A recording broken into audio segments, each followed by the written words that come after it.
Olá, sejam muito bem-vindos a mais uma aula de Direito Penal. Eu sou a professora Débora Botan e tenho grata satisfação em poder conduzi-los na aula de hoje. O tema a ser estudado é favorecimento pessoal. O crime de favorecimento pessoal é um dos crimes que está elencado no rol dos crimes praticados contra a administração da justiça. Então, muito se fala em favorecimento pessoal e favorecimento real, ok? Nós sempre estaremos diante do crime de favorecimento pessoal, crime disposto no artigo 348 do Código Penal. Então, nós sempre estaremos diante do 348, favorecimento pessoal, quando o auxílio recair sobre a pessoa do criminoso. Quando o agente auxiliar autor de crime a subtrair-se à ação da autoridade. Quando, por exemplo, o agente esconde o criminoso em sua residência para que a polícia, para que a autoridade judiciária não o encontre. Isso é favorecimento pessoal. De outra sorte, nós temos o favorecimento real. O favorecimento real, ele não recai sobre a pessoa do criminoso, não recai sobre o autor do crime, recai sobre o proveito do crime. Favorecimento real compreende o quê? A conduta de auxiliar, de ajudar, tornar seguro o proveito do crime. Então, olha só, vamos trabalhar dois exemplos que vai diferenciar muito bem favorecimento real e favorecimento pessoal. O favorecimento pessoal, a conduta recai diretamente sobre o autor do crime. Então, ou seja, pratica este crime de favorecimento pessoal, todo aquele que auxilia o autor do crime, tá, a subtrair-se à ação da autoridade pública. Ok, favorecimento pessoal. Quando você, por exemplo, esconde autor de crime em sua residência, transporta autor de crime de uma cidade para outra, tudo isso para que ele furte-se à ação da autoridade pública. Muito bem. E favorecimento pessoal? Favorecimento real, professora? Quando que teremos o favorecimento real? Quando o favorecimento recair sobre o proveito do crime. Imagine só, o agente furta um veículo, o agente furta uma bicicleta, furta uma motocicleta, furta laptops, né? E aí chega até você e fala, guarda este produto de crime para mim, para eu torná-lo seguro, que se estiver comigo, vão pegar, vão prender e eu vou perder. Então, quando o agente cede uma garagem, quando o agente cede a garagem da sua residência para guardar, para permitir que ali seja guardado, seja recolhido um veículo, objeto de furto, objeto de roubo, está caracterizado o crime de favorecimento real, tá? Então não há como confundirmos favorecimento pessoal com favorecimento real. A aula de hoje nós vamos focar em favorecimento pessoal, ok, galera? Então vamos lá. Olha só, favorecimento pessoal. Vamos lá? Muito bem, favorecimento pessoal. Favorecer implica em quê? Favorecer é o mesmo que auxiliar. Favorecer é o mesmo que ajudar. Beleza. Então, favorecimento nos remete a auxílio, tá? Auxílio para quê, professora? Favorecer o autor de crime a quê?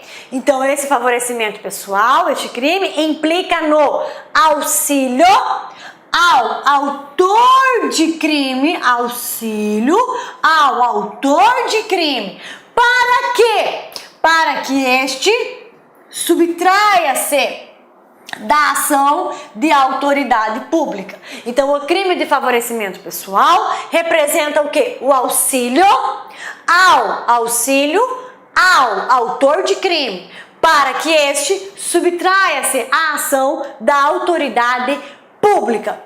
Pura e simplesmente isso que é o tipo penal que estamos estudando agora. Muito simples de ser compreendido. Olha a leitura que nós fazemos, uma leitura um pouco atravessada do artigo, mas que faz com que fixemos bem o conceito. Olha só, favorecimento pessoal, auxiliar, aí desce, auxiliar autor de crime. Auxiliar autor de crime a quê? A subtrair-se à ação de autoridade pública, ok? Esse é o crime de favorecimento pessoal. Algumas pessoas, tá? Estão o quê? Isentas de pena. Algumas pessoas, em que pese, né, praticarem este crime, elas não recebem pena. Quando? Quando o cônjuge, ascendente, irmão ou descendente auxiliar autor de crime. Então, sempre que o autor do crime, sempre que o autor de crime for cônjuge, ascendente, irmão ou descendente daquele que lhe favorece, este que lhe favorece, em que pese teoricamente praticar este crime, resta o quê? Isento de pena. Resta isento de pena. Olha só o parágrafo 2º. Se quem presta o auxílio é ascendente, descendente, cônjuge ou irmão do criminoso, fica o quê? Isento de pena. Fica isento de pena. Então, sempre que o autor de crime for favorecido pessoalmente por cônjuge, ascendente, irmão e ascendente, essas pessoas ficam isentas de pena, tá? É o nosso famoso CAD, é o nosso famoso CAD. Então, sempre que um dos CAD, né? Sempre que alguém que estiver incluído aqui no CAD favorecer o criminoso, este não responde pelo crime do artigo 348, tá? Agora nós já vamos detalhar melhor isso, tá? Vamos só fazer a leitura do artigo e aí eu quero trabalhar um pouquinho esse CAD com vocês, ok? Vamos lá então. Auxiliar a subtrair-se à ação da autoridade pública, autor de crime, a que é cominada pena de reclusão. É detenção de 1 a 6 meses e multa. Então, detenção de 1 a 6 meses e multa. Parágrafo 1º. Se ao crime não é cominada pena de reclusão, pena, detenção de 15 dias a 3 meses. Se a pena não é cominada, se não é combinado pena de reclusão, por óbvio, né? Significa o quê? Se a pena do crime que o autor praticou for de detenção, responde pelo crime de favorecimento pessoal, né? Aquele que prestou o auxílio, uma pena de detenção de 15 dias a 3 meses, ok? É muita informação que tem aqui no caput. Como é muita informação, nós vamos trabalhar aqui na tela. Olha só que legal, então. Então, nós temos o CAD, cônjuge, ascendente, descendente e irmão, ok? Esse é o nosso famoso CAD, cônjuge, ascendente, descendente e irmão. Imagine que nós temos autor de crime, né? Então, nós temos um autor de crime. Esse autor, ele pode praticar um crime cuja pena seja de reclusão. Ou ele pode praticar um crime cuja pena seja de detenção. Então, olha só que legal. Aqui eu tenho o autor de crime, né? Esse autor de crime não é filho de chocadeira, não é verdade? Então, esse autor de crime, ele tem o quê? Ele tem um ascendente, ele tem, possivelmente, ele tenha um descendente, possivelmente ele tenha um irmão e possivelmente ele tenha um cônjuge, ok? Então, esse autor de crime é uma pessoa sozinha, desgarrada no mundo, tá? Ele tem E possivelmente ele tem um cônjuge, ascendente ele tem, né? Descendente e irmão. Ok. Imaginemos, vamos trabalhar duas hipóteses. Imaginemos que esse autor de crime, praticou qual crime, professora? Furto. O crime de furto do 155, ele é penado com reclusão. Ok? Ele é penado com reclusão. Imaginemos que esse autor de crime pratica um furto, logo após a prática do furto, ele corre até o seu cônjuge, ele corre até seu ascendente, ele corre até seu descendente, ou ele corre até seu irmão e fala: olha, acabei de praticar um furto, a autoridade policial está na minha cola, e aí, preciso que você me esconda. O cônjuge, ascendente, descendente, o irmão fala: beleza, entre aqui e esconde, auxilia esse autor de crime a subtrair-se, a furtar-se da ação da autoridade pública. Ponto final. Em tese, esses aqui praticaram ou não praticaram auxílio ao autor de crime? Praticaram, professora? Em tese, praticaram. Mas eles vão responder por este crime? Vão receber condenação por este crime? Não. Eles são isentos de pena. Todos esses são isentos de pena, ok? É uma escusa absolutória. Então, quando é o cônjuge, ascendente, descendente, o irmão que presta ao autor do crime para ele furtar-se a ação da autoridade pública, o Estado enxerga como se não tivesse existido este crime. O Estado enxerga como se não tivesse existido o crime do artigo 348 de favorecimento pessoal. Muito bem, professora. Compreendo. Agora, vamos além. Por que o Estado enxerga dessa maneira? Por que o Estado fala que o CAD está diante de uma escusa absolutória? Por que o Estado não enxerga o crime de favorecimento pessoal quando realizado por um desses quatro aqui? Por quê? Porque o Estado fala o seguinte: olha, quando o cônjuge está auxiliando o autor de crime, propriamente dito, o cônjuge não está auxiliando só o autor do crime, o cônjuge está protegendo a si próprio também. Por quê? Porque os marido e mulher, né? Esposa, eles são o quê? Eles não são dois apartados, eles são um. Quando um sofre, o outro sofre. Quando é prejudicado, o outro também. Ou seja, eles são uma base.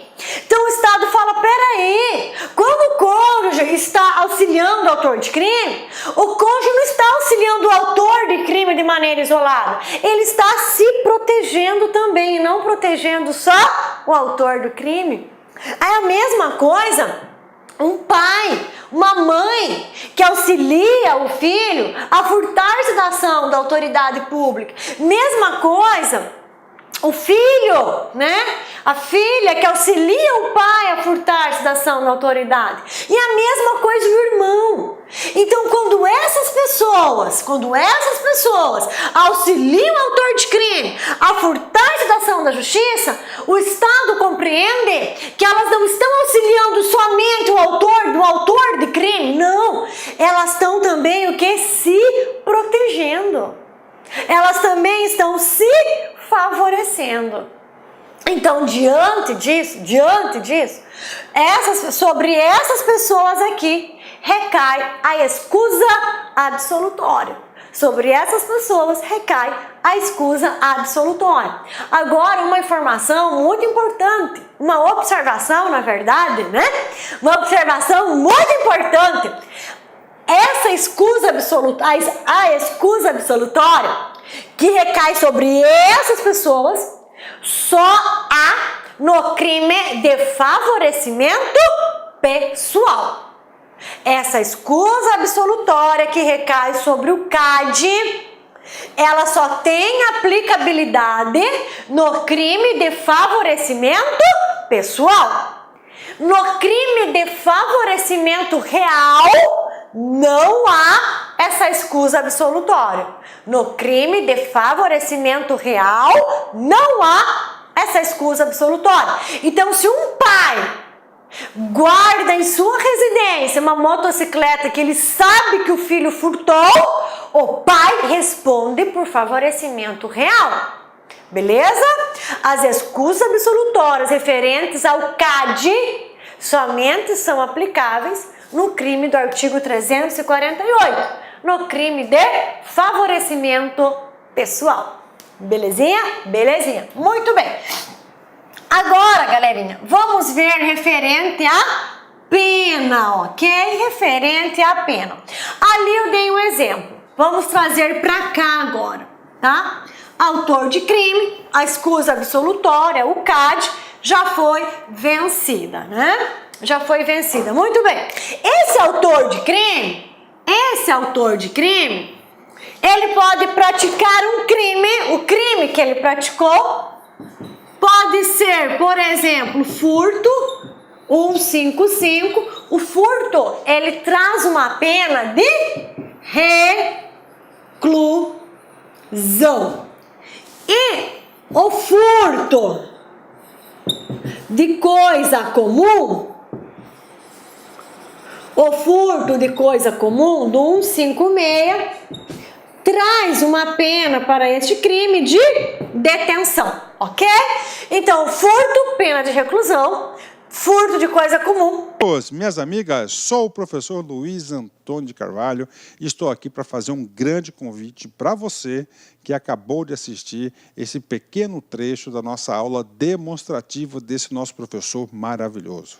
Se você gostou, se você quer assistir o restante dessa videoaula, então acesse nosso site laconcurso.com.br e lá nós temos um curso completo, um curso super atualizado e focado no Conselho Regional de Farmácia 2017 do Estado de São Paulo. O nosso curso custa apenas um investimento de 10 parcelas de R$ 25. Nós temos aí 100 dias de acesso. Durante esse período você pode assistir quantas vezes desejar e na hora que quiser. Bacana? O convite está feito, pode se matricular que você não vai se arrepender. Ah, já ia esquecendo, você quer o material de apoio dessa videoaula? Então é muito fácil, muito simples, clique aqui embaixo que nós temos um link para você fazer o download desse material gratuitamente. Tá certo, meus amigos? Então espero vocês aqui no LAC. Fui, obrigado, fui, tchau. Clique lá.